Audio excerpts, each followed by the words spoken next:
Hey, we are talking about Vanguardism, part 3 of Vanguardism this week. We'll finish it out. Are we going to finish it out today, CG? I think we are. And discussing Vanguardism, the end of liberalism and democracy, God willing. And maybe we'll talk about a little bit of news too. But before we do, it's my pleasure to welcome you to Contramundum.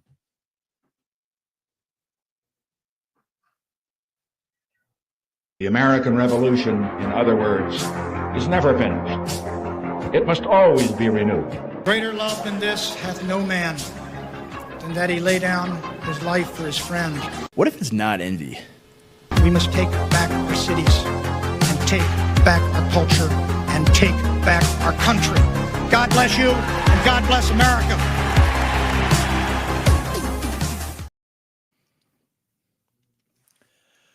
Well, we're on time. Here we are, on time, as always. As always. And how are you today, Mr. Engel? I'm doing just fine. Can you hear me on my mic? I'm doing just fine. Yeah, now everyone's going to complain about you touching the mic. Everybody complains about me touching the mic. He's touching the mic. I don't touch the mic anymore. It makes everyone upset. It's horrible. You got new audio. Shoes.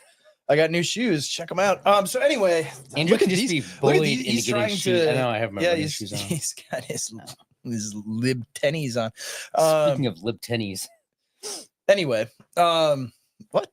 Where are you going with that? I'm going to Minnesota. Oh yeah, that's like America's Ukraine, Minnesota is in the news again, and this time it's really interesting, isn't it? It's always interesting. It's always interesting. That's true. Did you see that Rochester, Minnesota, my neck of the woods? Tim Walz saying that he code speaks to truckers. Oh yeah, we should talk about that too. We will get to that. Did you QT that? I didn't see anything. I didn't see it. I didn't, but we could talk about that. Maybe Gary could pull it up later. But no, right now the center of the world is Rochester, Minnesota. An hour from my hometown of Waseca. Been to Rochester many times. It used to be a really wonderful city, but now not as much. It's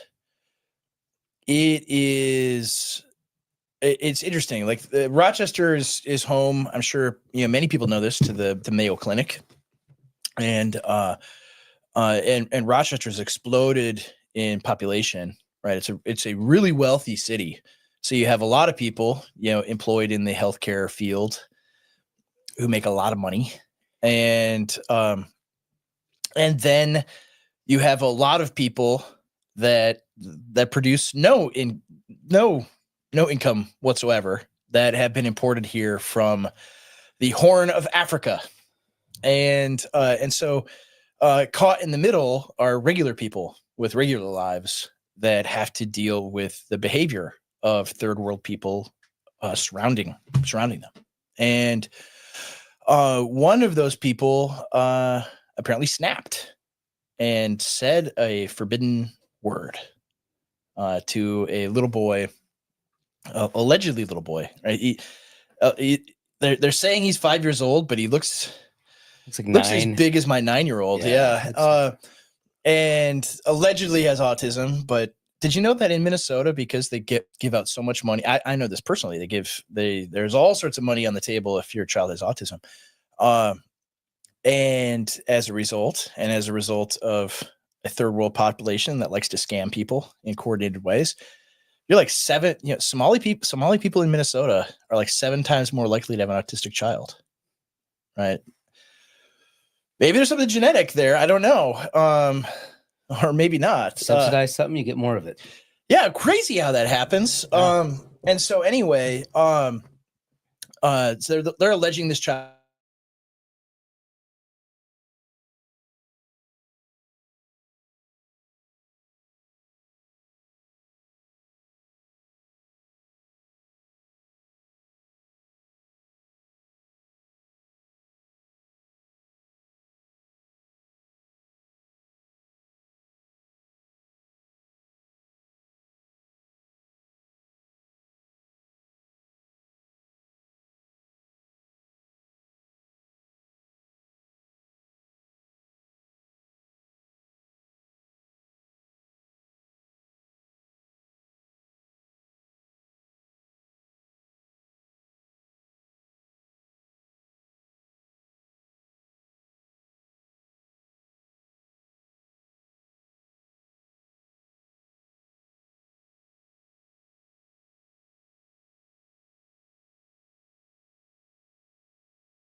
I don't like bad words, curse words. I don't like saying. Oh, we still have no sound apparently. Oh, we have no sound.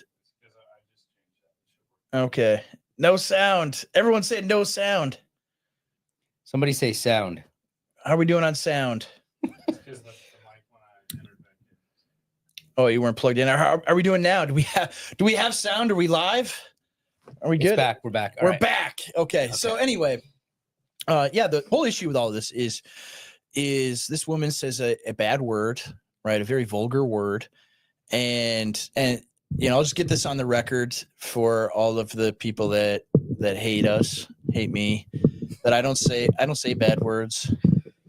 Don't like them. Don't do it. It's vulgar, right? I'm a gentleman. I'm a Christian gentleman. Don't say bad words. Don't want my children saying bad words. But this woman said a bad word, right, to a child. You know what's funny? And here's what's people funny. are saying it's no different than Carmelo Anthony who stabbed someone in cold blood. Well, that, but Right, also give me a break. the amount of grace we're expected to give, single mothers and those going through such empathy, right? The empathy crew. Yeah, where's the empathy? Crew is missing in action. Why is that? Why is that? They don't have any empathy for a mom who's on a playground with her little kid, whose stuff is being pilfered by a third world people. Yeah. Right. Like, or having to live in that environment. Right. I mean, Rochester in many ways is very much like Springfield, Ohio, where all of this, you grow up in a place, right? It's your home. And then all of a sudden, tens of thousands of Somalis descend upon it. Right. No one voted for it. No one said, yes, please import all of Ilhan Omar's family to this area. Right. No one asked for any of that. They're just there. And what are they doing? Right. They're living off of your labor or your husband's labor. Right. Like that. If you enter into her mind and try to empathize with her, the dynamic in Rochester is such that, and this is what I was trying to get to, that you have a lot of rich people. And if you know, like the healthcare industry dominated by libs, right? Rich libs, people with money. And where do they live? Right. They don't live in any place where Somalis can live or populate or end up. Right. They're in the nice places. Right. They don't have to interact with them at all. Right. You know who does? Right. Poor working class people. Right. Who have watched their country stolen from them. They pay a lot of money, especially in Minnesota, pay a lot of money in taxes, see this all day long, see on the news that Somalis stole $250 million from a food bank, right? See in the news that like hundreds of millions more were stolen by Somalis in a coordinated way, where they open up a whole bunch of fake daycares and they're completely empty. And they're just bilking the taxpayer for it, right? Seeing all of these things, seeing fraud after fraud after fraud committed, because why not, right? Minnesota is a very high trust place. And you introduce people from the third world, a low trust environment, and what are they going to do? They're going to scam everybody, right? And you see this day after day after day after day, right? You see the crime, you see the decay. The one, famous, screenshot or meme or whatever, or of the TV news. Maybe Gary could pull this up, but people see it all Gary, over. Please don't touch the computer. Yeah, maybe not. Maybe we don't want that. But you see it all over the place where it was like the 21-year-old Somali man, rapes a 4-year-old and gets like a 6-month suspended sentence. Right? You know where that happened? Rochester, Minnesota is where it happened. Yeah.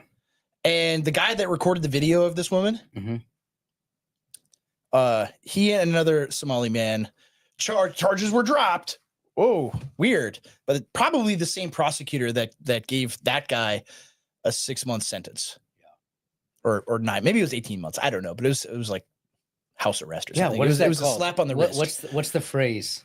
If the phrase is a narco tyranny. It is, yeah. Yeah. And it's like there's this, and this is exactly what's happening to her. Of course, she said an unmentionable word, and out of frustration, and she's getting looked into by law enforcement. Well, not only is she being looked into law enforcement, like you see, like there's somebody that posted some Antifa freak with a trans flag or a Palestine flag in bio, post a screenshot of her house. Oh, really? Driving outside her house. So that's what motivated the GoFundMe or whatever. Yeah, like no, she's getting death threats. She's she's having people, it's like her parents are getting death threats, like their information was doxed, right? And this gets us into like why doxing is so evil. Yeah. Right? People that do this, it's saying, yes, right, we are going to supply what is needed by unhinged freaks to kill you. Yeah. Or your children. Yeah. Right. That's what doxing is. Yeah. Right. And that's why there should be absolutely zero tolerance for any doxers anywhere ever. Right. In civilized society. Right. Mm-hmm. Particularly in churches. Right. Doxers are absolute scum. That's what they are. Mm-hmm. Always and forever. And so what was done to this woman for a word, right? I mean, people say stupid, they get in dumb fights all the time. They say stupid things all the time. They say all sorts of vulgar things when they get in fights, right? You see this all day long, or maybe you don't, you hang out with civilized people, but you see this all the time, right? And that word though, you deserve to die if you say it. Right. And I, like, people are saying this all over online. Well, you said that, say that to me, I'll kill you. Right. That's what people say. Yeah. They believe it. Right. It's interesting.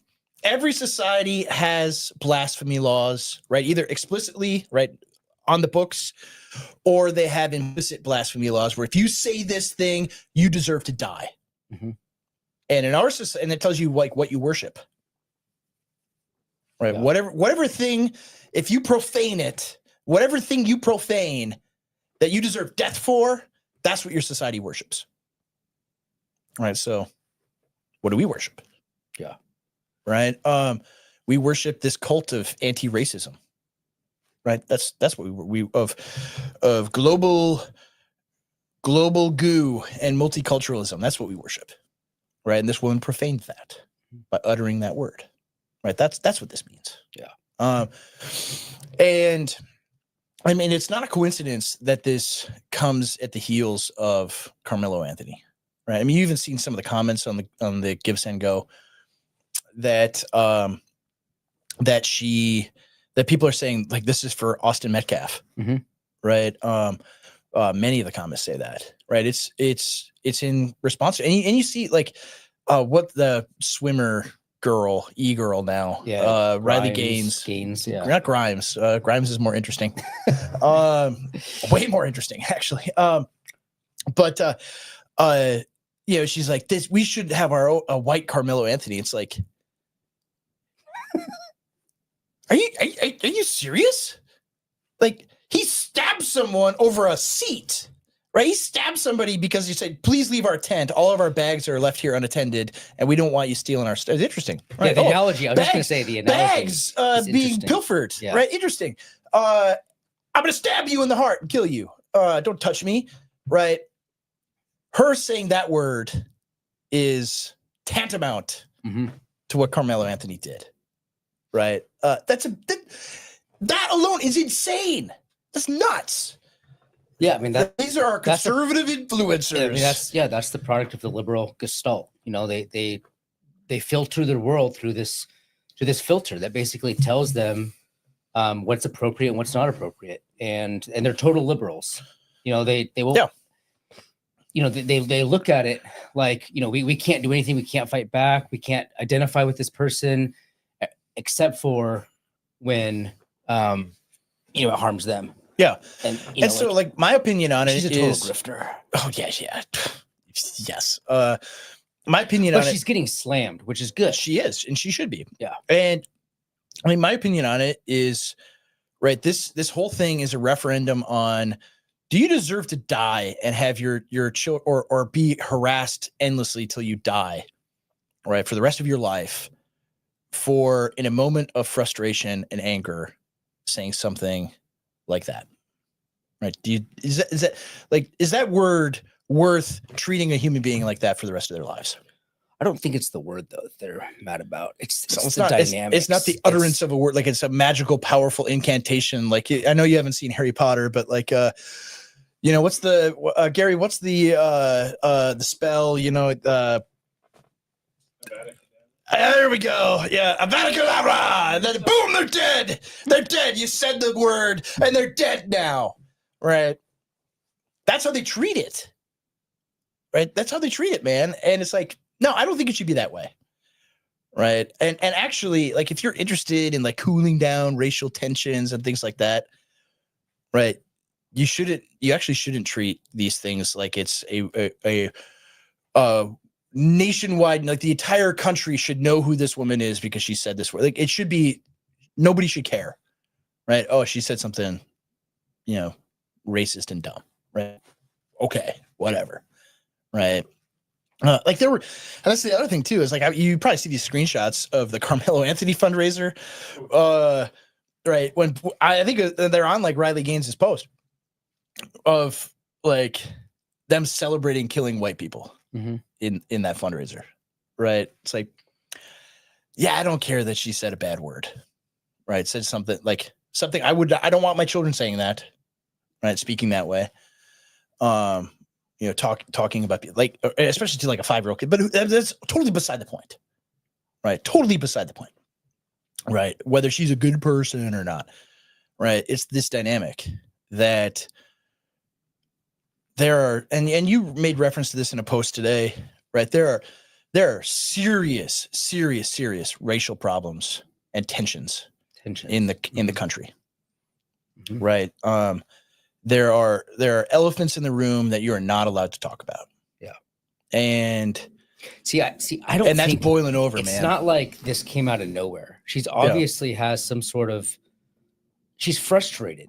Like you said earlier, like her world's being taken from her and she doesn't know what to do about it, and then this situation happens and she stands up for her child. And it's kind of creepy that this guy shows up and starts filming a guy who's been charged with being a pedophile. Yeah. What's going on with that? Is just hanging out at a park. Yeah. That's on weird. a weekday. That's weird.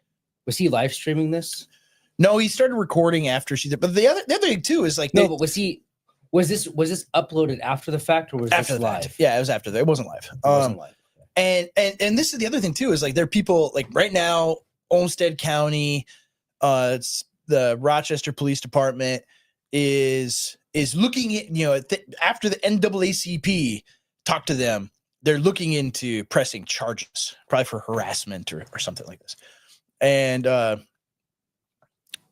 of course, if they charge her, and which they will, and you have a jury full of Minnesotans in Rochester, which is going to be all like a jury of your peers. Yeah, and her peers will be, obese gender goblins that work at Mayo Clinic, probably some Somalis, and then a bunch of Yellowstone conservatives.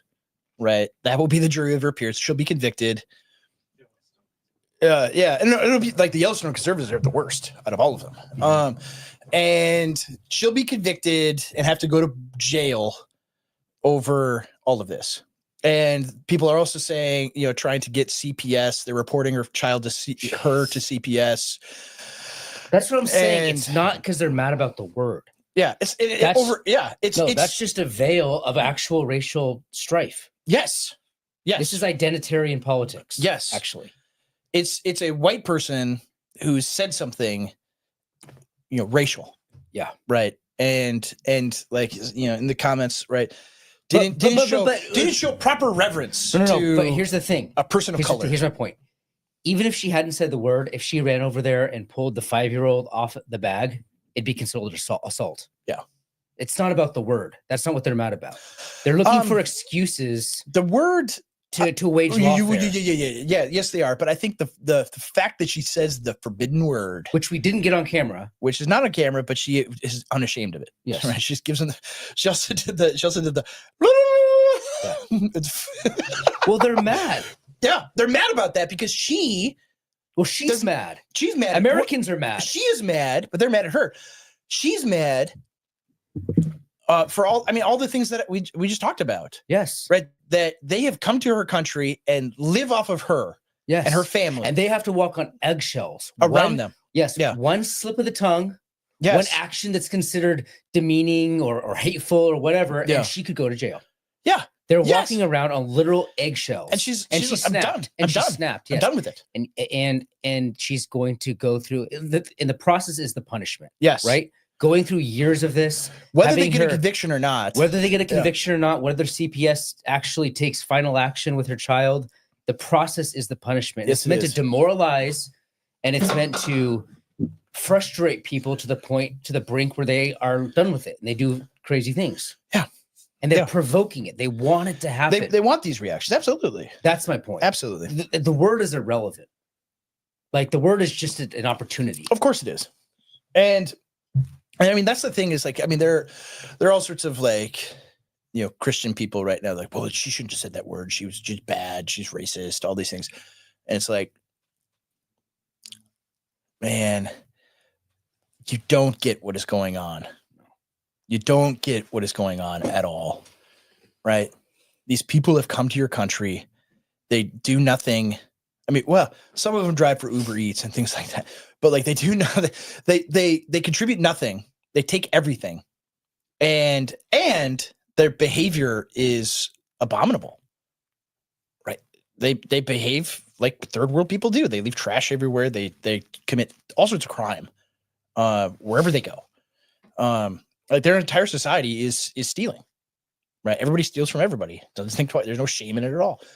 And you're supposed to pretend like, no, we can just. I mean, you saw this. Oh yeah. But And my entire life, my entire adult life in Minnesota. I mean, Yeah. from the age of 14, when a kid, a couple kids named Muhammad show up in my 7th grade class, right? and it's you can't even say that. Oh no, I mean, not then, not now. Yeah. Right. there, That, yeah. Like, why are they here? Why are they in my country? Mhm. Right. Oh, you're a bad person for saying that. You can't say those things. They're refugees from war. No, they're not. No, the war, by the time they were here, the war was over. Right. They're here to live off of you. Right. That's why they're here. Well, they're here to resettle America. Yeah, exactly. Right. They're here to replace you. What if they're not immigrants? What if they're Yeah. settlers? Yeah. What if they're a conquering army of our enemies? Mhm. Right. What if that's the case? Mhm. And it is the case. And people feel Is the this. case, yeah, and they snap. And politicians don't care. No, right?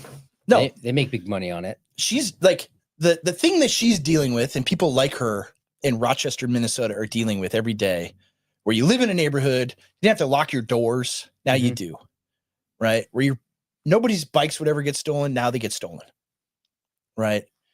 You live in a place like that. You see your standard of living decline, and you know exactly why it's declined, right? How are you going to feel? And then one day you're out on the playground on a school day when a 5-year-old with autism, what's he? Is he homeschooled? Like, what's he? Like what's he doing with no parents around? And this is also like just let them run around all day. Like this is the thing they do. Right, you snap, and she did. Right, and it seems like she's totally unapologetic about it. And that's the thing that's going to happen is more and more people who have nothing left to lose. Yeah. Why would they be apologetic? There's nothing to Yeah. gain by it. When Yeah. you have an entire group of people who've Yeah. been forgotten about and they know that they have nothing else that they could lose and nothing to gain by being nice anymore. Yeah. What happens? Yeah. Right.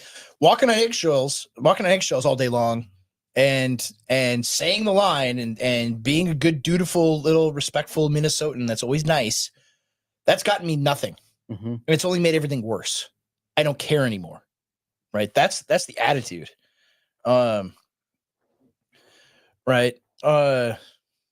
It's like comment by Josh is funny, but it is and what this signals though, because I mean you remember back in 2020, right, back during the Great Awakening, right, the Summer of George. You're not even familiar with that Seinfeld episode, but the Summer of George, that's where it comes from, CJ. Is there was a woman in Central Park, almost certainly has voted for every left-wing cause ever. And I think people looked it up and saw her like donation records. She was walking in Central Park and there was a black dude there that was acting like how she thought he was acting weird. And so she goes up and is like, "What are you doing? Why are you here?" Right. He apparently was bird watching or something like this. And you remember this? No. You don't remember this at all? And he takes a video of a white Karen attacking me for being black, and like she lost her job, she got doxxed. I mean, the whole thing that is happening to this woman, right? Just simply because she's like, this guy's acting strange, and I don't like it. I'm going to call the cops. Right, for that, right? She loses everything because Has she changed her tune? Oh, probably not. No, the programming goes deep, man. But and the entire world took the guy's side, right? And these comments, man, are funny. some funny comments. And anyway, no, I think he was a very effete man. I think he might have been a homosexual. But he might have been into bird watching. I don't know, man. I don't know. I don't know what they do. Are they into bird watching? I don't know why I'm asking you. Why are you asking are they into bird watching? You're like, hey, California. California. Let's ask you some questions. Did the homosexuals in California, were they bird watchers? Were they out watching the birds? Were they were they part of the Audubon Society? Yeah, I don't know, man. Anyway, it was the entire world took this lady's or this man's side against this woman, right? Simply on the basis of race, right? That's what it was. And this is not happening now, right? Like people are like taking her side, right? To the tune of 310 now, right? $310,000. Yeah. And I mean, a lot of it is the reaction to Carmelo Anthony stuff, right? And man, it's just, and I look at it and I think like your post, summed up a lot of things that I'm sort of feeling, right now, where it's like, nobody wants this, right? I don't want this. I don't want there to be racial tensions in America, but they're coming. But they're here. They exist. Mm-hmm. And a huge reason. Wish them away. Yeah. You can't bumper sticker them away. We can't just, name another street after MLK and hope they go away. right. You can't do that. It hasn't worked, right? What we've done for 60 years has not worked. That's the issue. And there are a lot of difficult conversations that need to be had, and people maybe are on the verge of talking about them. I mean, I saw, replies to your post and like, well, what are we supposed to do?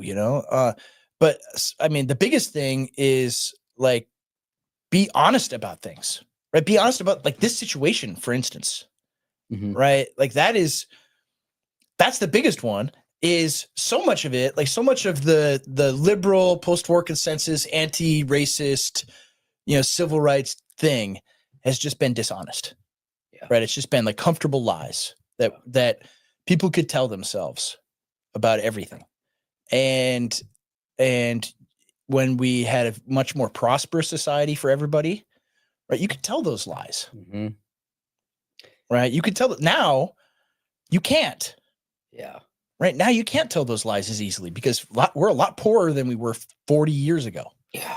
That's what, okay. I said this a couple of weeks ago in references to the stock market and the housing market and stuff, that we are way overdue for some sort of correction, right? Yeah. With interest rates as they are, the price of housing needs to come down almost by half. Yeah. And it should. Like if the interest rates are high, that's normally what happens. That's normally what happens. So what happens when that happens, and there's all this built up cultural tension. Yeah. Things snap very quickly. Yeah. When everybody's income is cut in half. Yeah. How quickly that can happen and things can unravel. Yeah. And it's like, I don't want that. No. Well, right? Yeah. I don't want that either, but I don't want to kick the can down the road anymore. No. Yeah, exactly. Yeah. But I mean, we have to constantly reiterate. It's like, oh yeah, we're going to have a big racial conflict. Isn't that great? No, we don't want any of that. Exactly. But I don't want to pretend like these things aren't happening because we've been doing that for half a century. Yeah. And the reason it continues to get worse is we pretend that we're just moments away from achieving Dr. King's vision. Right. Like this is how people like evangelical churches have talked our entire lives. Yeah. Is we could have racial harm and like we don't though, and in fact it's getting worse. Yeah, it's gonna like Like there's a large segment And of the we're- population that wants us dead because we're white. Right. So we're not saying go around and start being mean to those who don't look like you. No, Whatever, exactly. Right? No, it's stupid. But yeah. what we're saying is these things are built into our society right now. Yes. And we need to figure out how to deal with them. And the first step to dealing with them is having an honest conversation, not pretending like the world of our visions came true, because it didn't. It has not. No. And it's not going to organically get there if we keep lying about it. Yeah. So It's sad. Like it is. I don't want to go through this. No, But and I don't want it to be 10 times worse when our children are our age. Yeah. Right. And I don't even know what to do. Actually, I don't have any answers. I'm No, not there even isn't. saying I Like, have how do answers. you untie this Gordian knot There's of racial conflict in America? But I know the answer isn't, let's just pretend it's not happening. Right. Which is the evangelical Christian answer. It's the conservative Inc. answer. Oh no, if we just pass the platinum plan, then everything will be great. And it's like, no, that doesn't change any of the underlying dynamic at all. Right. And so I think you have to be honest, man. Right. Things are bad. I don't like talking about this stuff because No, it's neither do I. so like, people's emotions are all tuned into it, and there's no They easy way to talk about it at all. No. I think we should encourage everybody to be kind to those in their community, and all that stuff. I think it's very good and healthy. But at the same time, like, politicians need to deal with the political situation. Yeah. The political situation is more unique than just the on the home front. or And something on like the that. left, politicians are dealing with the political situation. Right. You have people like Jasmine Exactly. Crockett and AOC and Ilhan Omar who make hay with this kind of stuff, make hay with the racial tensions. Right. No politician on the right cares about any of this, right? Because it's career suicide if you do. Right. Do you think, I mean, even think of the best guy in American politics today. Right? He's not going to do that. Yeah. And I don't think they will do that. And this gets us to, this is a great segue to the rest of the speech. Right. They're not able to do that unless there's a vanguard that is discussing these things honestly. Right. Because like last week, what we talked about, like the vanguard, it is the radical consciousness of a group. And it finds its way into popularity or mass consciousness through political leaders Well, adopting it. yeah, what happens is you have some sort of like straw that breaks the camel's back. And then when that happens, like what we're seeing right now in Minnesota, you have a group of people that say, this is how we're going to respond. Yeah. We're not gonna kneel. We're not gonna do the Nancy Pelosi thing. No. We're going to support her on this one. That's what the Vanguard does. Yeah. And through a few people that coordinated contact with her, they've raised, probably by the end of the weekend, they'll have over $500,000. Yeah. Which she is going to need because of these legal fights. What happened is it left the Vanguard and it permeated into normie world right there. To a certain degree. So that's what has to happen. That's these events. The Vanguard has to be able to take advantage of these events. That's what happens. Where the normal person needs to be able to say, look, I don't say that word. I don't agree with somebody saying that. I don't condone it or anything like that. But she doesn't deserve what's happening to her. Correct. Right. She does not deserve that for saying a word. Yeah. Right. Right. And I think that's a very reasonable opinion, actually. Right. Very reasonable. Right. That and it's because the reaction, they're totally unhinged. Right. Blaspheming against the gods of our age. Oh yeah, Sally's got a good comment there. I am aware of put it up on the screen, Gary. We do need to talk about to Chase about Colorado and the Senate bill. You know about that, right? Yeah, somewhat. It's trans bill. It's about what's the bill? Oh man. Is it just the typical one where the school has the right to? Yes, I mean it goes further than anywhere else thus far, as well. Regarding like custody issues and things like that. But we should have Chase on to discuss it and get the full details. Man, Colorado and Minnesota are the worst on this kind of stuff. Yeah, they are. It's true. I mean, and like I've been looking because people have asked me several times, like, what happened in Minnesota? But really, I mean, a similar dynamic to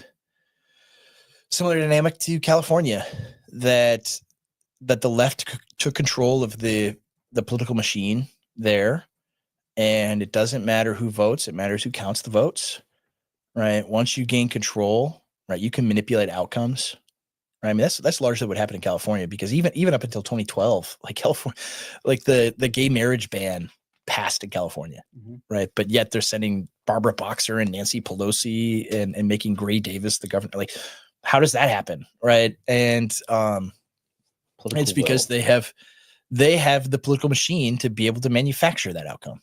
And that's precisely what's happened in Minnesota, right? You import, hundreds of thousands of people from third world countries and that happened since the 80s, right? That it was the dumping ground of alleged refugees. And so here's the other thing. Like, people think, okay, so you get 100,000 of these people, and then what? They vote Democrat. Well, here's the other thing that happens. There's a lot of money to be made by servicing these people in various ways. Do you know where Medically, Lutheran housing, Social Services is based out food, of? Charities, Minnesota, right? Minneapolis. Yeah. So they have all these things. They have all this infrastructure there. And who benefits, though? Who benefits from that flow of capital? Conservatives do.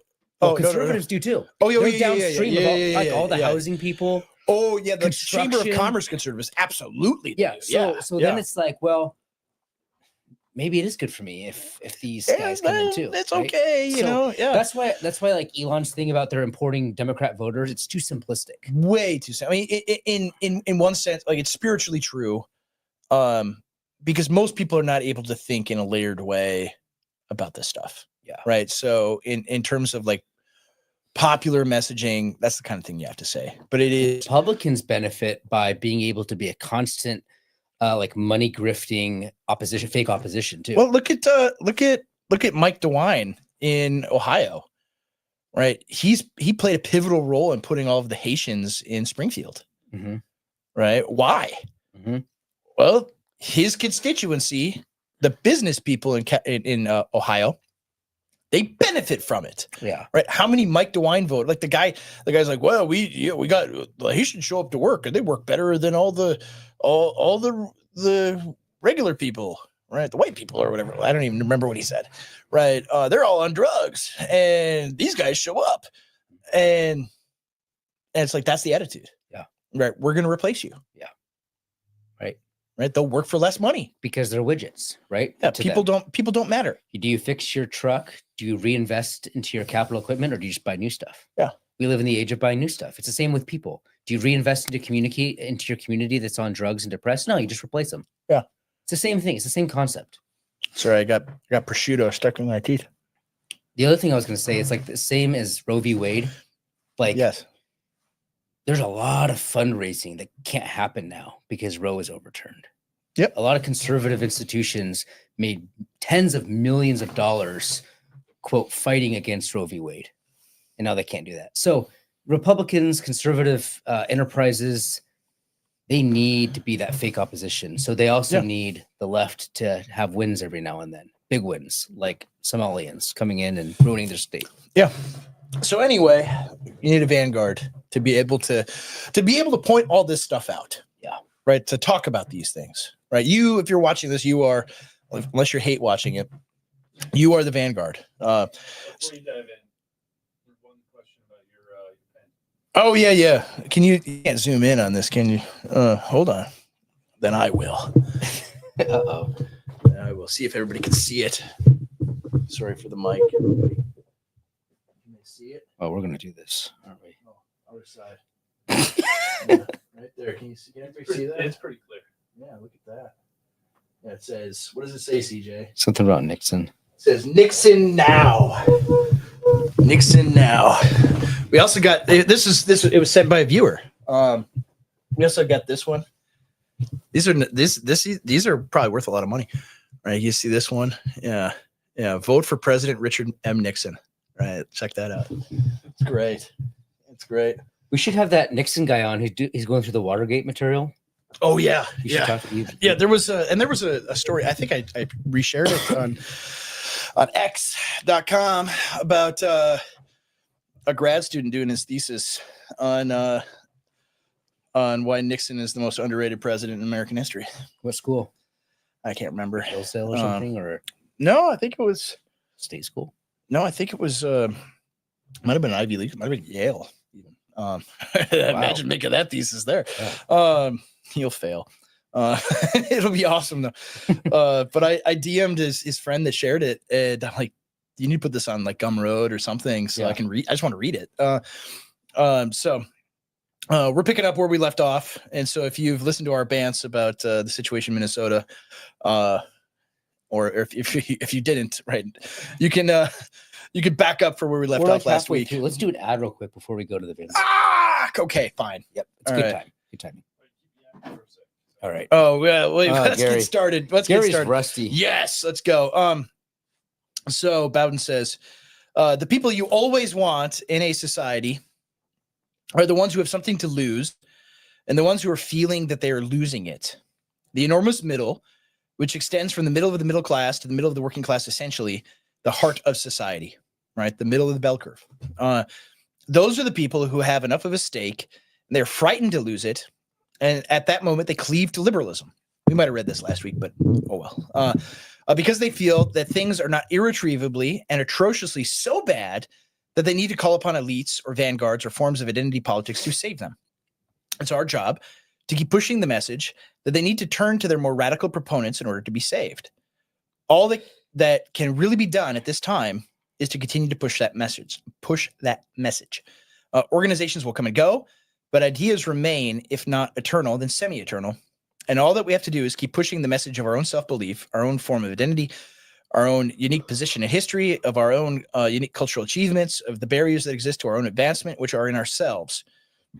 Although individuals could be harmed by other groups, the real cause of harm to ourselves is ourselves, our own queasiness, our own moderation, our own love of reasonableness, our own love of seeing the other man's point of view. All right, what do you think about that, Mr. Engel? I think that's exactly descriptive of the role of a vanguard. Yeah. I don't think everybody can or should be part of the vanguard, but the vanguard needs to be there as a constant reminder that moderation is not the ultimate standard. What's the Barry Goldwater quote? Right. Yeah. Barry Goldwater kind of stinks, but we can get into why.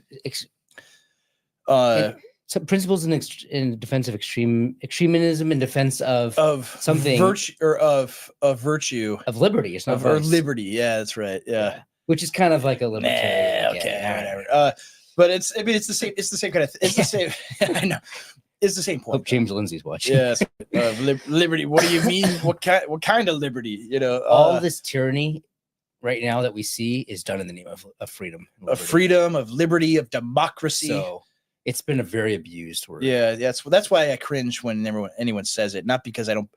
Oh, he doesn't believe in liberty. What kind of woke right freak is this? And it's I do. As I constantly say on Twitter, like, I am a lover of the old liberties, not the new ones.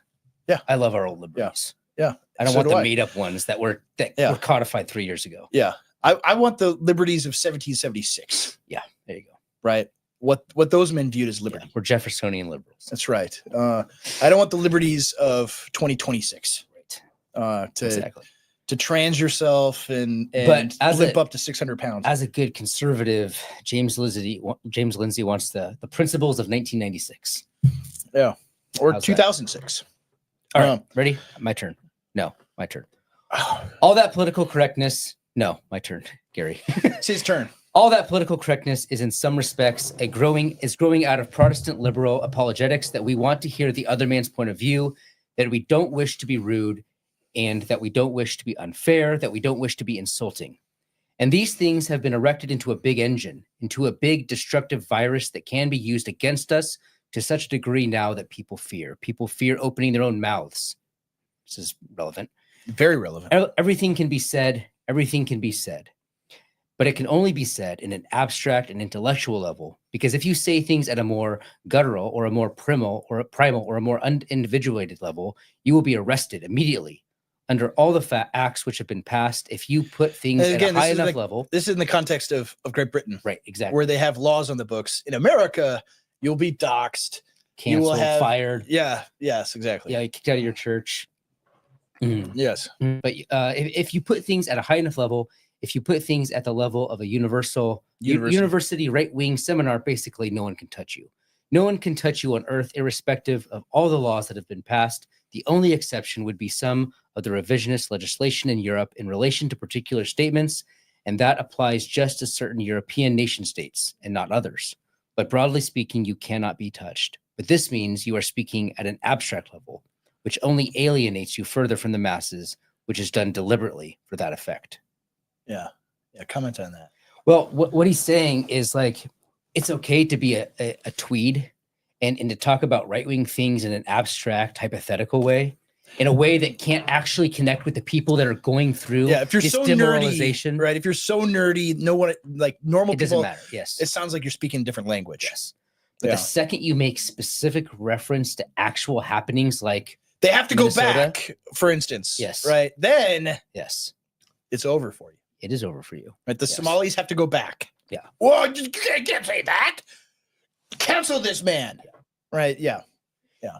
You can talk about, you can talk about like Martin Luther's political theory, but if the moment you try to apply it, it's over. It's over. Yeah. You could talk all day long about Johannes Althusius and his politics. Yeah. Right. And get into all sorts of detailed discussions. It's funny when you talk about Stephen Wolf's book, the history stuff most people don't have a problem with. But most people didn't even read that. Well, but the last section, he applies it to today, and that's what everyone has a problem with. They freak out over it. They don't mind his exposition of Samuel Rutherford. No.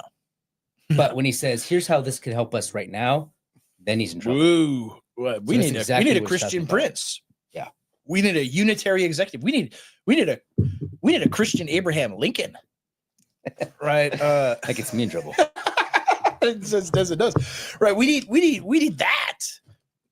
We need a powerful guy to pursue these good ends for the sake of our particular people. No. You can't have that. Yeah. That's not democratic. Right. That's our liberty. How dare you say that blasphemy laws? This is a funny voice. Who are you? I don't know. Blasphemy laws, man. Oh my goodness. It's like I can't believe you would do that. And it's like this woman just blasphemed. Sound like a trans Mickey Mouse. The current gods. Right. We have blasphemy. Everyone has blasphemy laws. Right. So anyway, they lose their minds over his book because he applies it. Yeah. He applies it in a way people can actually like grab hold of and understand. Right. I can't tell you how many like smart guys, like really.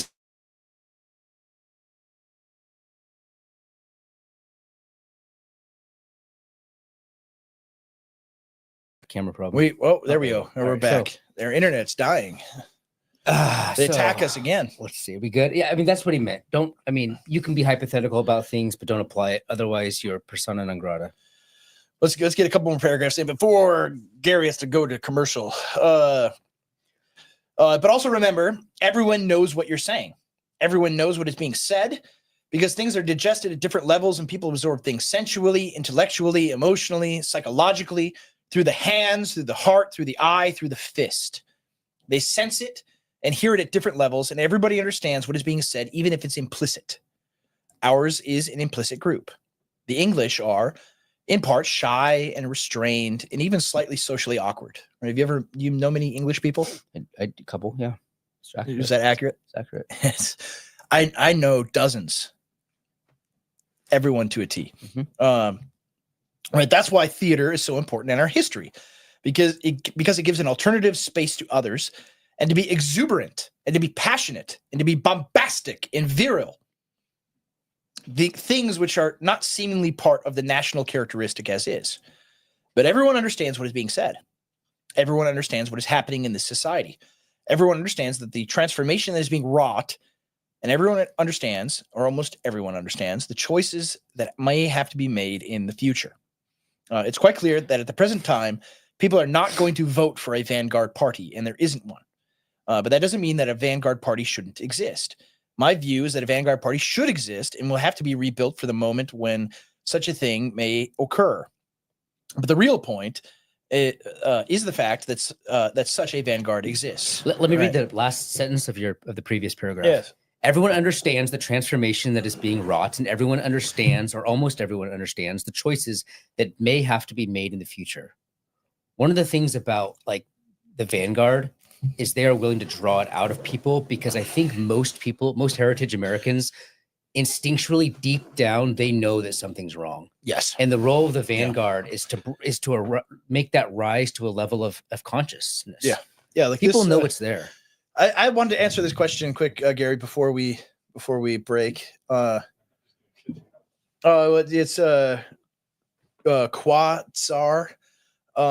Says, who are our people, Pastor Isker? Is he trying to challenge you, or is that... I don't know. But my people are Americans, right? Americans, actual. CJ calls them heritage American. I just call them actual Americans, right? Because everybody knows what an actual American is, right? Muhammad Abdi Hussein, right, is not an actual American, right? I'm not going to argue with somebody. Well, they passed they've been here for 12 years, or they passed the citizenship exam, and they have their citizenship. Like, that's not an American. I'm not going to argue. We can. I mean, this is the point from the Sam Hyde video around Christmas time during the H-1B thing, right? Like, I'm not going to argue with somebody that wants Americans eradicated, right? The definition of what an American is. Right. Everybody knows what an American is, right? You don't have, they know. Yeah. We know what actual Americans are. Yeah. Actual Americans are my people. And on top of that, right, American Christians, even more specifically, are my people, or even more particularly my people. Right. And in both cases, right, you have two different vanguards there, right? You have sometimes they overlap, not always in every case, but you have to have a vanguard for the American people, right? You have to have a group that just says, is this good for Americans or not? Right? Asking that question over and over and over and over again. Is this good for Americans? Is this good for American Christians or not? Right? And everybody, because everybody knows if you're an American or not, because how they answer that question, right? Is infinity immigration for the third world good for Americans? Who is that guy that was saying we need 100 million more Americans? Jason something or other, right? 100 million more. It's like, yeah, deport him. I know he's some big important Silicon Valley guy. Don't care, right? You can go work in Bombay. Right? No. If you want 100 million more Americans, you're going to have to, right? You're going to have to get a lot of women pregnant, right? Elon Musk is trying that, but that's the way you produce more Americans, right? Not by dumping people from the third world on magic dirt. I should add the stipulation that Pastor Isker wants you to get married. Yes, and have children with your wife. Yes, don't follow Elon Musk's example, please. Please do not. Please do not. Right. Oh, he's not trying to challenge me. Okay, just reply. I just want to say someone say European white Christians or ancestors going back to the founding of the states. I mean, yeah, like even when you get like that detail, then people, right? Then you get into the arguing, like, oh, is this an American? Is that an American? Right? Everybody knows what an American is, right? You don't even have to get into like these, right? I mean, some of it is like technical definitions. Yeah, like it's like, well, did you have ancestors that fought the Civil War? The better way to answer the question, I like my answer because there was a change of definition of America in the 60s, and I like using that. It's helpful generally, but I think a better way to approach it is just through archetypes. Yeah, close your eyes and picture the 19th century. Picture Davy Crockett. Like, we all know what the archetypes of Americans are, you know, so we don't need to get like detailed specific. No one's asking for like 23andMe results or anything like that. But there's an archetype there. We all know instinctually what it is. Look at a picture of American soldiers in World War I or World War II. Yeah, even that late. Yeah. Yeah, exactly. Even that late. Well, partly because in 1924 they did a total immigration moratorium. only fascists do that. Yeah. It's really funny when people this is totally a far field, but when people talk about like Stephen Miller, it's like, oh, he wants to do the fascist immigration policy. And it's like, he doesn't even go nearly as far as the 1924 Immigration Act. No. Right. No. And it's like, that's what I want. Right. I guess I'm to the right of Stephen Miller on immigration. I want total moratorium for, they was sunsetted. Well, it was basically permanent. It was Teddy Kennedy who was pivotal in overturning it in 1965. But that's what you need. And so anyway, right, you had a pretty stable definition of American throughout until the middle of the 20th century because of that. You did. Yeah. Right. It was a particular and it was people. on that basis that Eisenhower did his, post-war deportations. It was on those very definitions. So like none of what they're doing is new now. Yeah. It all has precedent. Oh no, of course it does. Imagine calling Eisenhower like a fascist. This doesn't make any historical sense. For Operation Moist Backside. Yes. Yes. We need an ad play, right? Yeah, we do. We're gonna get yelled at. you looked at my tweet about Germany.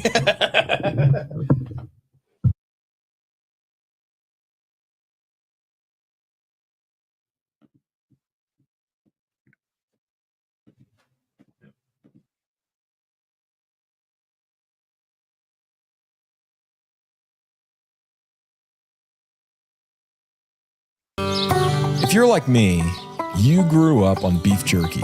It was a must-have for any road trip. But most beef jerky is loaded with sugar, soy, and nitrates. Ew. Farmer Bill's is a Christian-owned meat snacks company in South Dakota that offers pasture-raised meat snacks. They make biltong. It's like beef jerky, but air-dried with clean ingredients and way better. The pre-sliced biltong is perfect for protein on the go, and the slab is great for snacking or hosting a party. It's like a large, dry-aged ribeye with perfect marbling of fat. Go to farmerbillsprovisions.com or click the link in the description below and use code CONTRA to save 20% off your order today. Farmer Bill's Provisions, the perfect protein snack.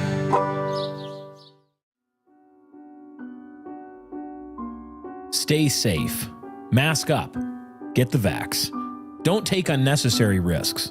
Be careful. We've been coddled, smothered in warnings, trained to fear and avoid risk. We've been taught to play it safe and be on our guard. And not just against a scraped knee or a failed endeavor. No, we've been taught to censor our speech, our words, even our thoughts. Don't think those dangerous thoughts. Don't notice. Don't speak out. If you do, we're coming for you. Who's coming for you? It almost doesn't even matter. Whether it's the HR lady at your company of either sex, weaponized church courts, the social media censors, or even those you once considered allies. Watch out. Take care. Play it safe. But was it always this way? Have we always lived under this kind of stifling, wet blanketing panopticon? Is this the spirit of our Christian forefathers? Of the men who founded our nation in blood and in faith, willing to face down all the might of Britannia and her redcoats? There was a time when Americans didn't shrink from risk, when they would rather die than bend.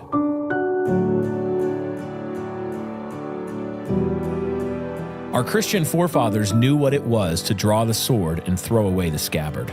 They knew what it was to set sail for the unknown. They defied tyrants. They built, explored, and dared great things. Who settled this land? Who built one of the greatest nations ever to be? Who settled the West and covered the continent from sea to sea with a Christian people?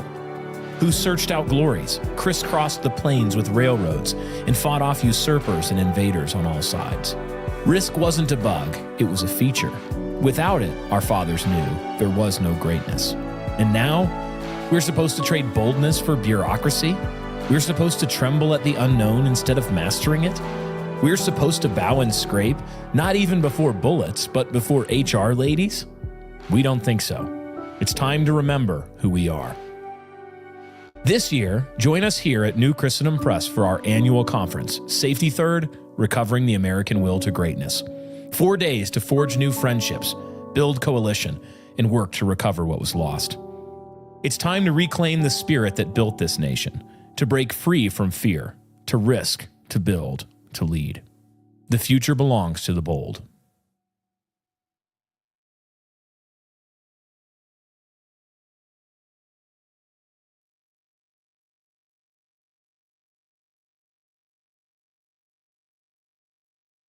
Hey, Mom. We're back, by the way. We're back. Oh, I can't reach. Go gadget arm. Whoa. Oh, man. He's going to do it. Oh. Okay, we're back. Oh, what were we talking about again? Vanguard. The Vanguard. Man, I've gone through. We're gonna be, but it's worth it, man. Like this explains so much. It does. You know. Now we get into the really juicy part. Menachem Begin once said that all you need was 200 men. For Zionism to be established in Palestine, all you needed was 200 men who were prepared to act selflessly in the national and ethnic cause and in a religious cause, although his movement was not an explicitly religious one. You don't need many people. When the politics of mass and individual identity come up, you don't need an enormous army of people. What you need is those who have the courage and the will to speak at a particular time, and those who have the mental continuity of that tradition going over time. Because everyone notices what we say, even if it's kept from the masses. Everyone notices what the politics of identity amounts to. And speaking of, I mean, we'd have to take a brief diversion into the politics of identity. Did you find, Gary? Did you find the Tim Walz comments? I mean, I'm sure most people have seen them by now, so we don't really need to show it. But right, what did he say? You do your Tim Walz impression, CJ. I'm not going to do a Tim Walz impression.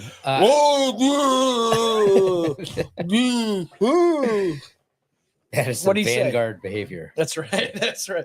What did he say? Well, the sum of it is that he was selected because he was able to. He used the phrase "code speak," which is hilarious. Speak, yeah, to truckers and sports enthusiasts, to white men. But yeah, he didn't say white men. But yeah, he did. I think he did. Yeah. Wow. Okay. Yeah. That's why he was chosen. Yeah, that's why he was chosen. I mean, there's so many funny things about that. Number one is if that's the guy you chose.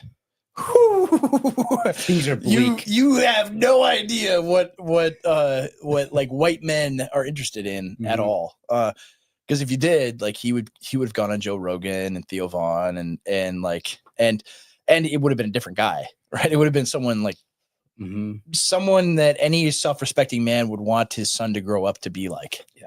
And he is not. But no self-respecting man wanted to join Kamala Harris. No, exactly.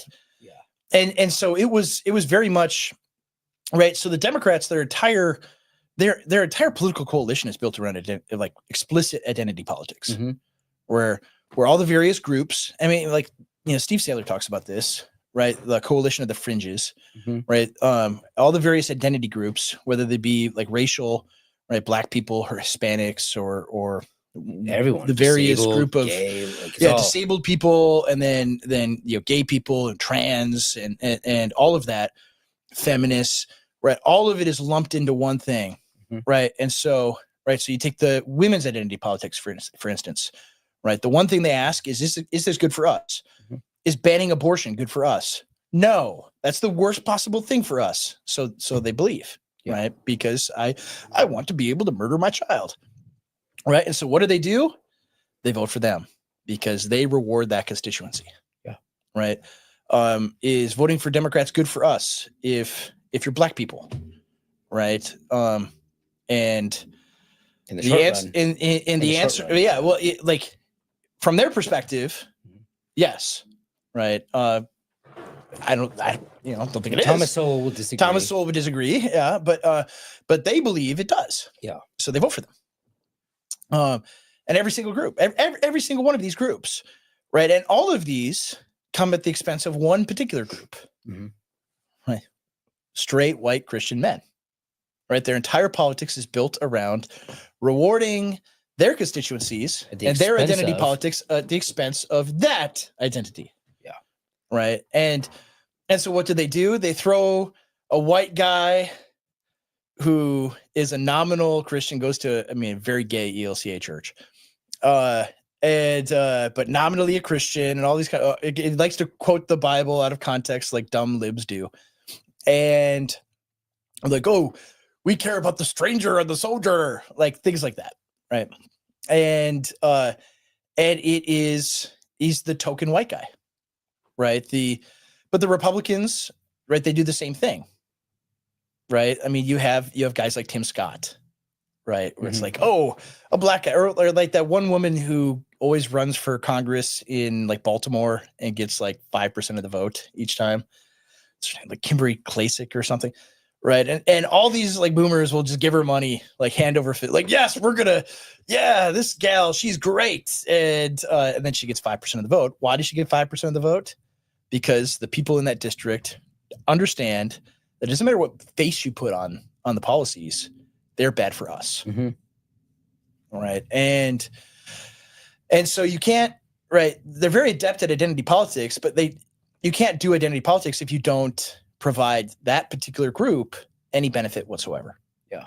Right. So it's to paper over that. I think that's what they were doing. I think Christians, and he acknowledged, and like he's admitting on camera, that's the whole point of his vice presidential candidacy. I think like conservative Christians, evangelicals, classical liberals, they don't think about identity very well. I think they have a very poor time with it. They don't know what to make of it. Because it's illegal to talk about identity. But it's forbidden. But they're ideologically predisposed to oppose it, right? Oh yeah. Because we're all individuals and identities don't matter, and identity politics is bad, right? Anytime you say the word identity politics, people freak out. Yeah. And it's like, well, that's right. It's like the Lord of the Rings quote, right? Identity politics is upon you whether you would have it or not, right? And well, it's not once just that, but like that can of worms is open. And you can't get out of it now. At the base level, identity politics just means politics in accordance with who you are and where you were born and raised. Yeah, that's identity politics. Understanding what group you are from, whether it's an ethnic group, racial group, that side of the equation, or whether it's are you gay or are you normal? Right. I thought you'd laugh at that, but you didn't. I did. I chuckled. You chuckled internally. And it's like, yeah, I'm going to say that. I don't care. You used to not be allowed to say that, but I don't care. But you used to, before you couldn't say it, you used to be able to say it. You used to be able to say it. Yeah. Right. Everybody remember Pat Buchanan's speech? Oh, he talked about homosexuality and well, he just said it was abnormal and gross. Yeah. You were allowed to just say that. And people just said, because they knew that. The crowds cheered. Yeah, and everybody understood that. Now it's like, oh, you're some kind of horrible person.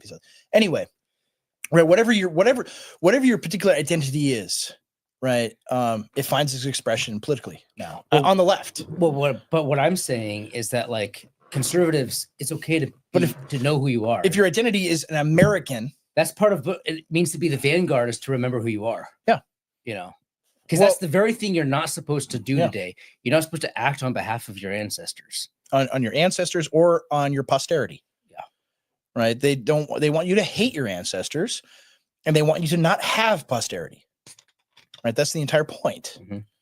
Right. You will be destroyed, and you will happily watch all of the Disney slop as it's being done to you. Right. That's democracy.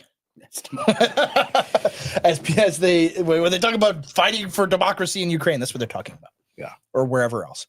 And so the entire point with Walls though is right, it's so, and it was to everybody, right? So transparently obvious that's what he was, and he was a clown, and like me watching him like fiddle with a shotgun that's worth more than my car.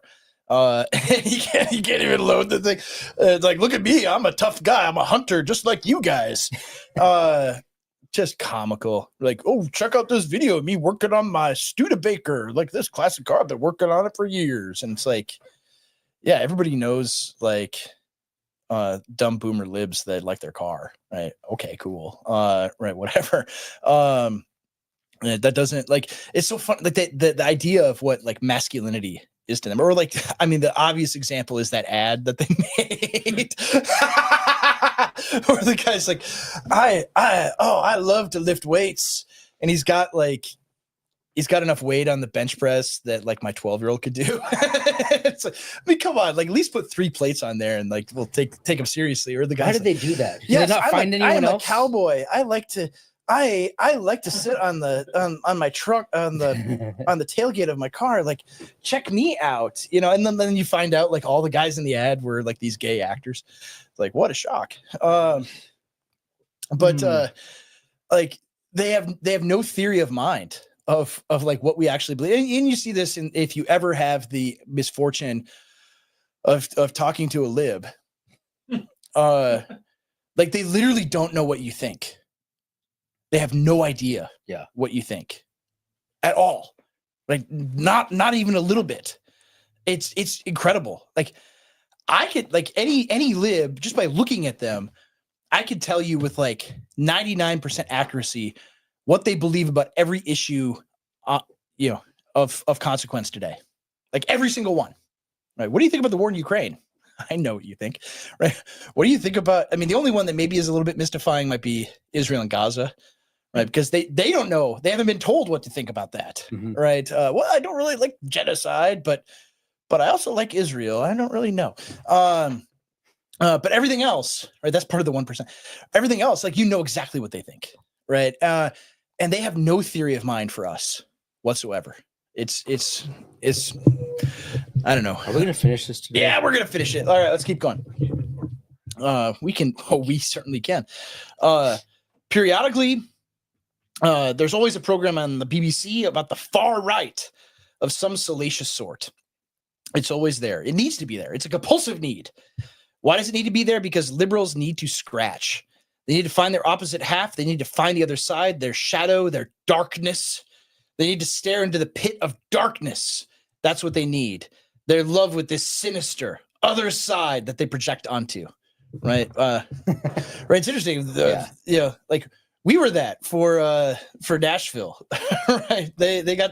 We scratched their itch with all sorts of things that, of course, are not true. But whether it's true or not doesn't matter to the media. They lie about everything. He's really like a lot of this is talking about within the context of like the 20th century.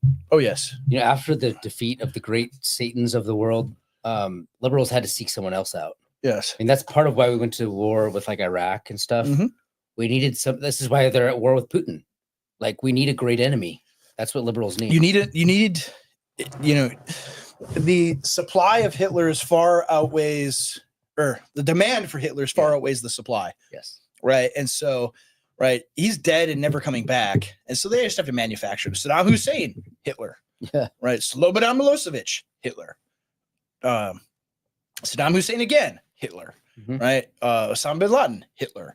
Vladimir Putin, Hitler. Donald Trump, Hitler. Right. They George Bush before that, Hitler. Mitt Romney, Hitler. Right. They have to manufacture these things because they need that opposite half, even though it doesn't exist, even though it's not real. And he says in Freudian psychoanalysis, there is the idea of projection. Now, let's not get into whether that's true theory or not. Glad he doesn't.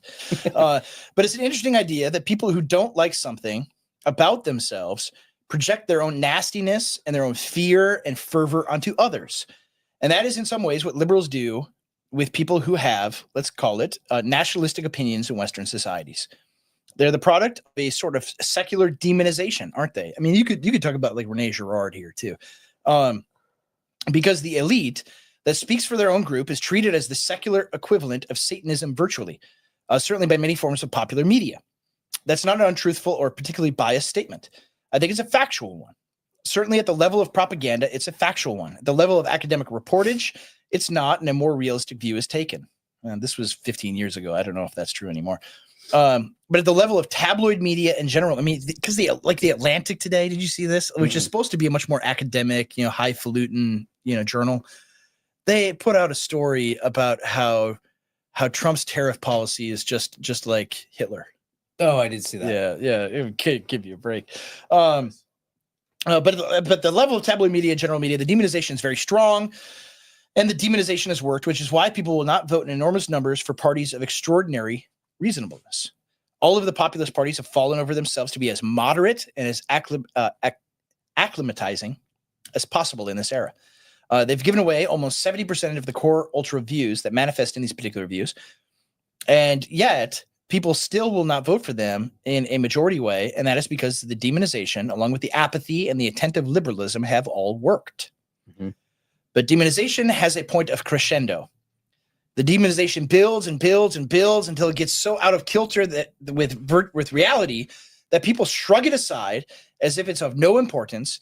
And then it can be a form of virility, and it become a form of power, and it can be a form of importance. Right? We have seen this dynamic play out right now in the last 5 years, last decade. Mhm. Right? When you call when you call anything and everything a Nazi and Hitler, right? Things that are extraordinarily reasonable, right? When Donald Trump has the same immigration views as Bill Clinton in 1995, Mhm. and he's called Hitler for that, right? People start to think, well, you're calling everything Hitler, man. I don't think it's that bad. It actually sounds kind of reasonable. And then it just falls apart, Mhm. right? The scare over racism everywhere, where white people, and this is like, where you want to talk about being honest, right? Right. Most white people today, and in my entire life that I have encountered everywhere, even before I was born, right? If you held a gun to their heads and said, you must say that word that this woman in Rochester, Minnesota said, right? You must say that word or I'm going to blow your brains out, right? I think the overwhelming majority of them would choose the bullet. And I'm not saying that as a joke. Like they would rather die than say that word. Mhm. Right? They would. And yet we go through the experience of 2020 when we were told white people have unconscious bias and they're all racist, whether they know it or not, and they're evil and they're horrible and they need to be destroyed. And we need to take everything away from them. Right? That's what happened in 2020. And people, I think, in that experience, in that you give them everything they want, you give money to BLM, right? You let all the people out of jail, right? You just say, yeah, we'll stop giving money to the police and let crime get out of control. And it's like, it's still not enough. And they realize it will never be enough, right? There will never be enough there will never be enough for affirmative action. There will never be enough Gibbs that are handed out. Never, never, never, never enough. And so all of them know, everywhere all around them, no one they know thinks a bad thing about black people anywhere, right? Or would ever think to, right? No one they know at all would ever do that. But at the same time, they're told, no, you're all horrible and evil and racist, right? Yeah. The string has run out on that, or at least it's beginning to. Yeah. Right. The string has run out on that, where it's like, no, we've not only not been racist, we've been like these like an episode of Yellowstone where it's like, oh, these guys are racist. We're going to go beat them up. Let's go beat those guys up. They're a bunch of and you've been like, every propaganda thing has always been that, right? It's like, oh, here's the horrible, awful racist. Let's go beat those guys up. Right. Every show that you ever seen your entire life has been that. And that's been in part of the zeitgeist your whole life. And you've imbibed that, you've internalized that your entire life. And then you get told, actually, you're still racist and we're going to take your stuff. Right. I think people have said, yeah, I'm done with that. I'm done with all of that. Mm-hmm. I'm done with that whole dynamic. It's through. I'm finished with it. I don't care what you call me. It's basically already happened. It hasn't permeated out though into Main Street. No. But and it probably won't for a while.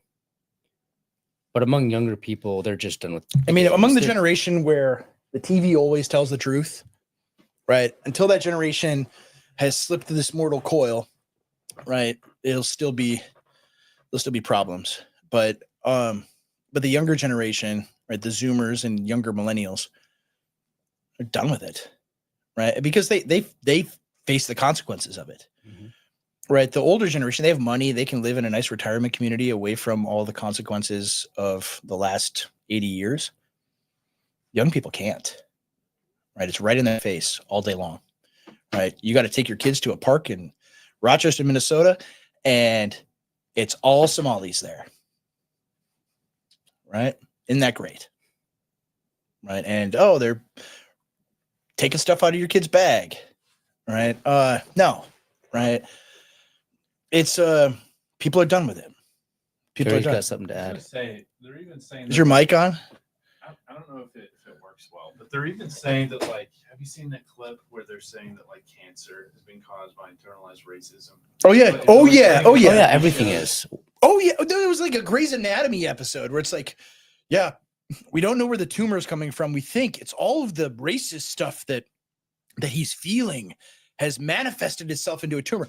And this is like, millions of people are watching this and like, oh wow, that can happen. And like half the population at least believes whatever they see on the television. Mhm. They do. Mhm. Right? We're talking about Vanguard stuff. Like that's reality. Yeah. Whatever the TV says, that happened in real. They can't distinguish TV from real life at all. Mhm. And I mean, it's comical to us because we can, but a massive chunk of the country can't. And they believe, and to be told that this poor little black kid has cancer because he's feeling the unconscious bias of white people all around him everywhere. Like it's like, oh wow, I didn't know I was so bad. I thought I was a good person, but I'm not. It's so bad. It's so bad, man. And I get it. I get why people are done with it. Yep. Right. And it's like, yeah. But this is the kind of thing, like this conversation. This is not happening in evangelical churches, right? They won't talk about this stuff because, right, if you're a good Christian person, you're supposed to be nice. You're supposed to think nice things. You're not supposed to talk about these things, right? You're supposed to be a good person, right? Meanwhile, the entire world is telling you you're evil and racist, even though you've never done a single evil or racist thing in your life, but you still are because you're white, right? You are told that repeatedly again and again and again and again, right? How are people supposed to live in that kind of world, right? What, you're the pastor. What moral instruction are you giving them to be able to live in that kind of world? And it's like, well, I guess you need to operate like Jeff Metcalf's dad, right? That's the instruction they're getting. Right. I guess you're just not anti-racisting hard enough. you should anti-racist harder. Have you thought about that? Right. You should be like JD Greer or however you pronounce his stupid name. Right. Well, here at my Southern Baptist church, we when I was at the Southern Baptist, is that how he talks? I think that's how he talks. But I was president of the SBC, and I'm sorry to my Southern friends for doing this demeaning accent. I think we should just move on. No. I have to finish. I made sure 70% of the new hires, those were women and people of color. And it's like, yeah, it's like, that's what you're supposed to do, right? When you're told that you're horrible and evil and racist because you're white, right? Even though you've never done it, had an untoward thought about anyone of an opposite race, a different race, you're still bad, right? That's how you react. Hand out more jobs. Okay, so in Northern Ireland at the moment, the Catholic group is proud to vote for Sinn Féin. Almost everybody. The moderate nationalist party now, nationalist in the context of that society, don't forget, is dying. The SDLP is an elderly party of trade and union activists, which is dying. Is it even still around? Do they have any seats? No idea. There's a degree to which we have to understand that in our politics, all is open. And anything can happen, and the future is ours if we want it to be. And that the point of the elitist view that I'm putting forward is that the absence of despair is always necessary for our way of thinking and our way of looking at things. I ask you not to despair. I ask you to look to the future and to the present and to the past. I ask you to remain in faith with vanguardistic and elitist views. I ask you to remain faithful to unpopular views at the present time, because they will become majority views instantaneously at a particular moment if our society should ever break and turn our way. All that can be done is to sustain ideas. One man alone in a room with a computer, a typewriter as it was, can change the world. A few people alone in a room, if they cleave to an idea whose time has come, can still change the world. There are more of us than ever before. Our people are probably dumbed down to an incredible degree, but more are capable of being better educated than ever before. We're stronger and fitter than ever before. In the Boer War, when the slums of England were opened, 2/3 of those that came forward were rattled and riddled with rickets and disease and couldn't fight and wouldn't fight because they physically couldn't fight. Churchill once said, "What's the use of having an empire if you can't flush your own toilet?" One of his rare radical social statements, and there's a degree of truth in all of that. So I'd ask the people of this room to understand that they are part of a tradition of non-surrender, a tradition of ultimate resource, a tradition that says never say die, a tradition that is the epitome of military life, but in another area, theoretically and politically and actuarially. Can't speak as well as a British man. One can never take one's identity from one. One exists for a purpose. Liberals believe life has no purpose, but life has a purpose. And life's purpose is to go forward and confront that which is before you. What is before us is cultural dispossession unless we're prepared to do something about it. What we can do about it will depend on the circumstances, but what we can do is to remain loyal to our own sense of identity, to our own sense of becoming, to our own sense of what we may be in the future. Most people, we're almost done. We got 4 paragraphs, so you want me to just read the rest of it? Okay. Most people are truly afraid. They're afraid to open their own mouths in relation to any of these issues. We must not fear. We must understand that degrees of fear needs that degree of fear needs to be conquered in ourselves as it will be conquered in others. Only when the time comes will we be looked to if we remain loyal to our vision of ourselves. We know who we are. We don't know yet where we are going, but we'll always exist, and we must always maximize the maximum potential of our existence. There's a book on this side of the room called March of the Titans, which in its way hopes to adumbrate all that we have achieved. Our quadrant of mankind has achieved an enormous amount through the elite individuals who replicate back onto the majority the success of their own group in architecture, in law, in art, in scholasticism, in morals, in economics, in military affairs, in technology elsewhere, but also in political leadership, also in military courage, also in vanguardism and elitism. The present political class has betrayed us, but that doesn't mean that political classes can be done away with. It just means they need to be replaced with people who are better and stronger and more willful and more in tune with the internal vibrations and sense of solemnity of their own group. I ask you to put your hands together for Britain, for Europe, for Indo-European civilization, for our nation of ourselves, and for an undying and unquenchable fire that can never be put out because it never knows what it is to be extinguished. Things are bleaker for Britain when he did far this. bleaker than it is for us. Absolutely. Yeah, but Right, like there is no Donald Trump in Great Britain. It's not just that there's no Donald Trump, but I just feel like But the the people- masses there are the just people, so man. passive about it all. I mean, and part of it is what he talked about with the British people, that they're very, very quiet, very polite, very nice, very inoffensive. Mhm. Right. Other than like people at the very bottom, right? The soccer hooligans, big fat guys that are shirtless banging drums, right? That get in fights. The Bosch guy. Yeah, he would fit within that. Yeah.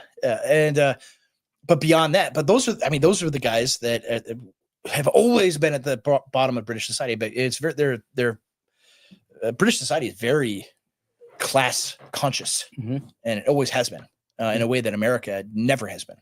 Mhm.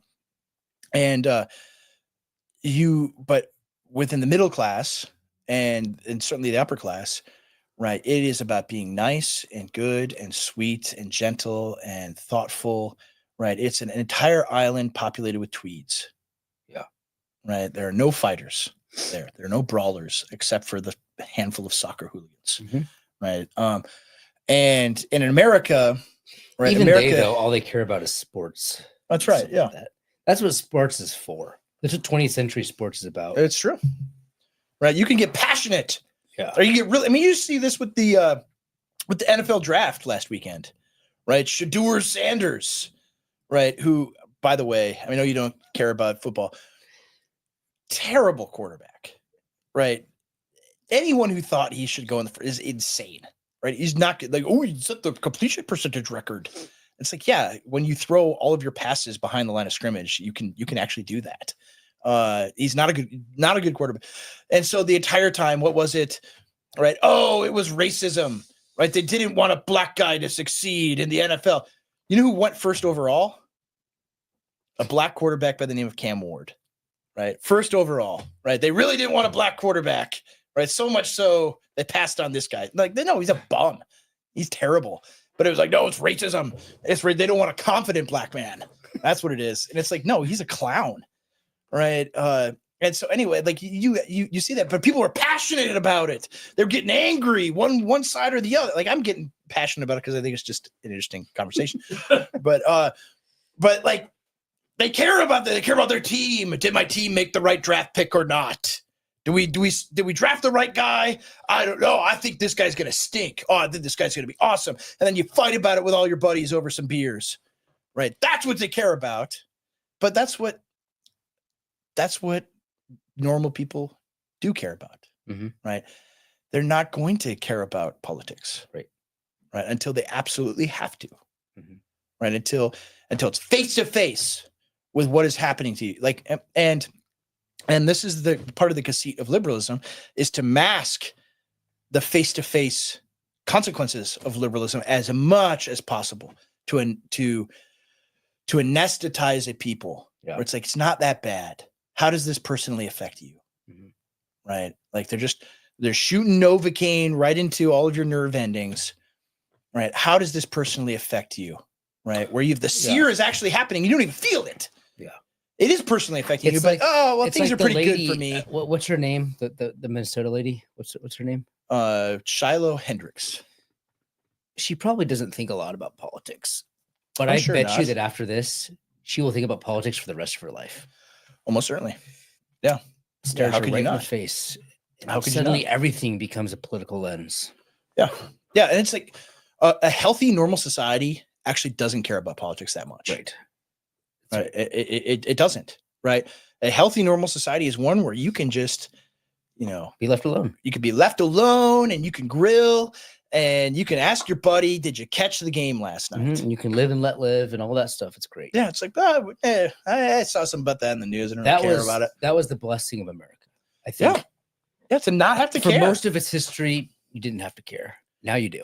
You absolutely do. Absolutely do have to care. It's and more people do care. And so it's not like when you think about more people care, it's like, yes, because things are bad and getting worse. Right. That's why people care. I mean, and I mean, part of it is what, like this speech, like Trump is a vanguard president. Right. Even if he has not thought through every single, and I guarantee he's thought through a lot more of this stuff than people think. But he hasn't thought through all of these things like you or I or any of the people watching this have, right? To the same degree they have, right? But he just has the instincts and he cares about his country and his people, right? He has that instinct. Is this good for my people or not? Is this good for America or not? Right.